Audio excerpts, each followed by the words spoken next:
ধর্মনগর মহকুমার চন্দ্রনাথ লেনে অবস্থিত প্রজাপিতা ব্রহ্মাকুমারী ঐশ্বরীয় বিশ্ববিদ্যালয়ের উদ্যোগে বিগত বছরের মতো এবছরও শিব চতুর্দশী উদযাপন উপলক্ষে বিভিন্ন কর্মসূচি হাতে নেওয়া হয়েছে। তারই অঙ্গ হিসেবে 25শে ফেব্রুয়ারি সকাল 10টায় প্রজাপিতা ব্রহ্মাকুমারী ঈশ্বরীয় বিশ্ববিদ্যালয় ধর্মনগর শাখায় সংক্ষিপ্ত অনুষ্ঠানের আয়োজন করা হয়। উক্ত অনুষ্ঠানে উপস্থিত ছিলেন উত্তর ত্রিপুরা জেলার নবনিযুক্ত জেলা শাসক চাঁদনী চন্দ্রন। প্রথমে শিবলিঙ্গের সামনে প্রদীপ প্রজ্বলন করেন জেলা শাসক। তারপর শিবলিঙ্গে দুধ ও পুষ্পার্ঘ্য অর্পণ করা হয়।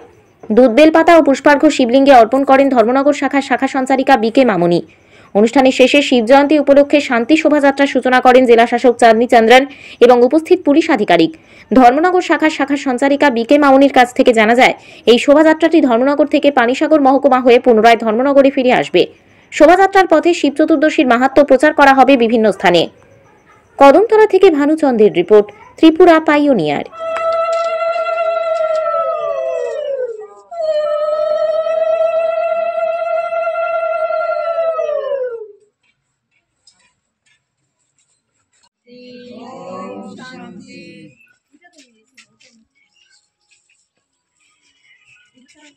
সবাই তরফ থেকে ওম শান্তি, ওম শান্তি।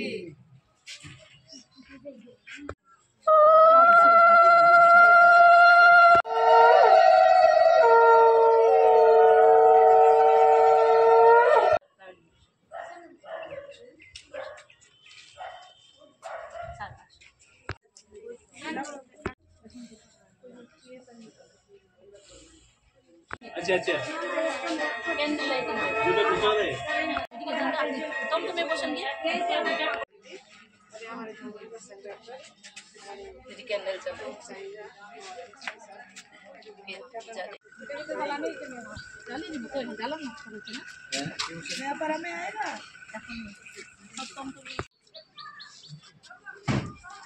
ओम शांति, ओम शांति, ओम शांति, ओम शांति।